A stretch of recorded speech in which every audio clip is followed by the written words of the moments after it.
When it comes with dealing with complexity, we really need to open up our variables and understand what tools have we got to deal with complexity, which is how to deal with living systems.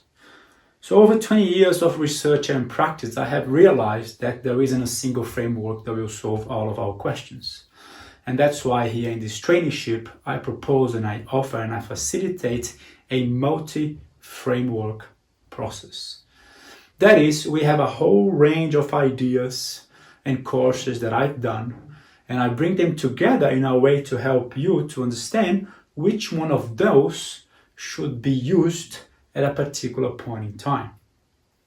So here, that's more or less my scheme of how I present those ideas. At the very core, at the very center, to me, lies holistic management, because it's a framework that helps us to understand ourselves, that help to understand where we are, that help to understand where we want to be. So without that, without this context-specific understanding, then it's very difficult to go anywhere else. From that then, I have three other main frameworks. The one on the bottom here, Syntropic agroforestry. Why?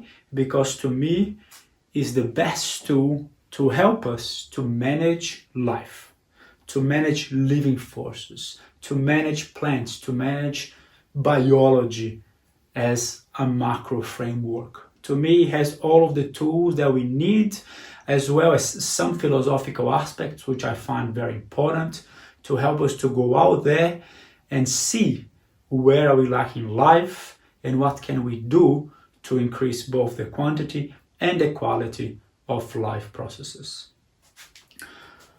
So with that understanding then, I do have as my second framework on that second tier, permaculture or the scale of permanence, and they're kind of very interrelated.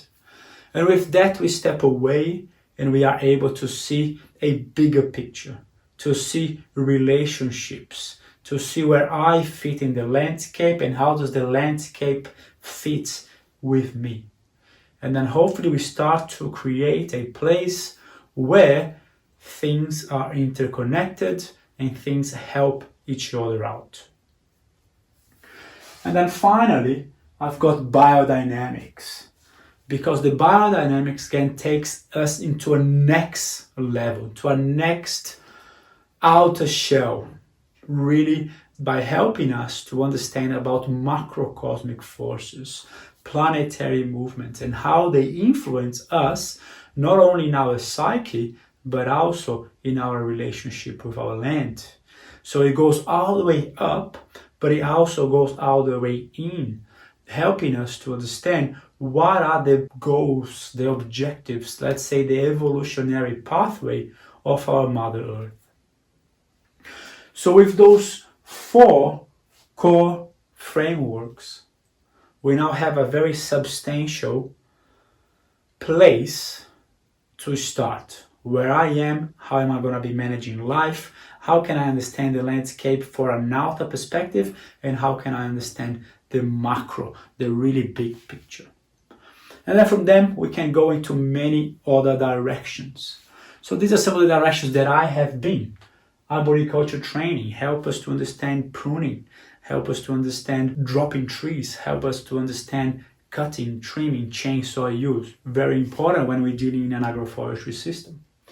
Flow forms, something that I've been doing for quite a long time. Also, understanding water movement. How is it moving and how it can be used to actually purify and enliven water, especially for our drinking. Economic viability. In the world that we are today, if we're not thinking economically, we're going to have a problem. There is just so far we can go with passion.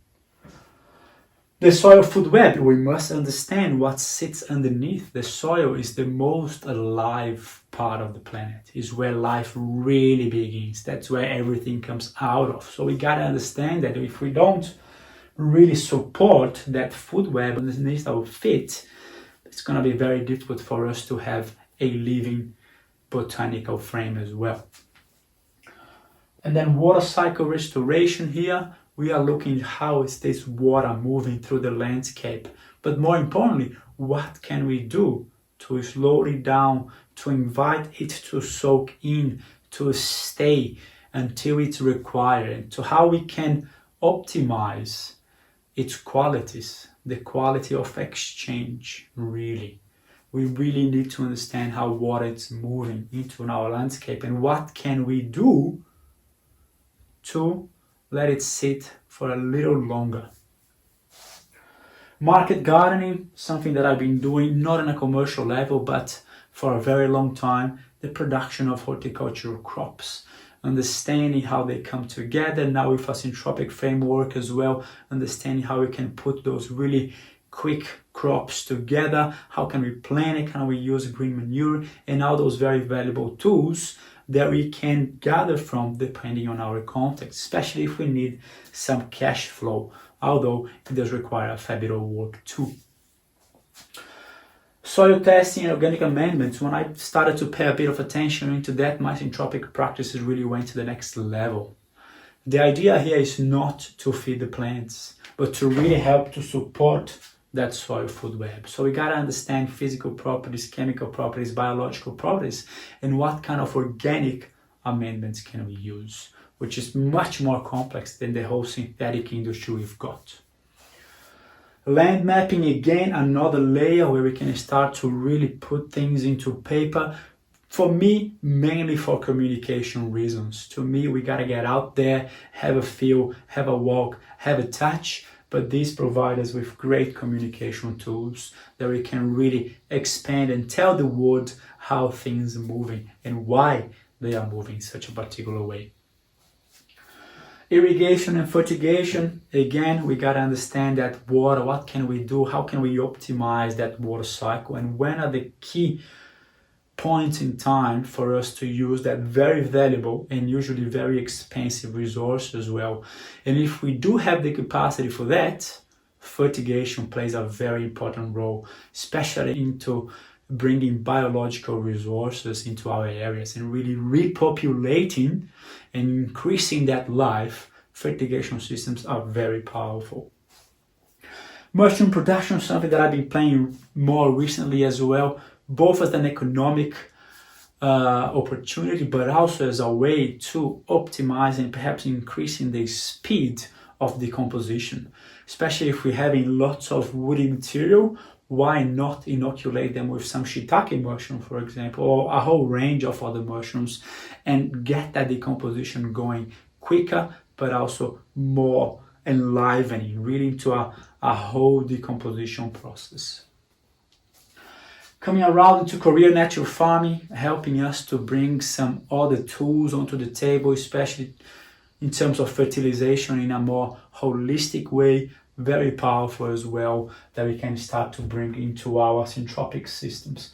Plant propagation to me is a must, where everybody needs to play with, and that goes from seedling production for our vegetable beds, but also tree seedlings, very important, or using cuttings or graftings or air layering. We must understand all of those opportunities that we have, because it can be quite expensive to just purchase all of those plant materials that we need in a complex and a diverse agroforestry system. So that's what I'm bringing to the equation. So the idea here is a 12-week intense full-time training into understanding those key frameworks and then expanding into all of those forms of practices. Sure, there are many more, but these are the ones that I have done, that I have knowledge, that I have practice, and that's what I'm bringing to the table. This is a very unique program. There is no program like that in the world, where you come over and we spend 12 weeks in full training mode. This will change your life. I can guarantee you that.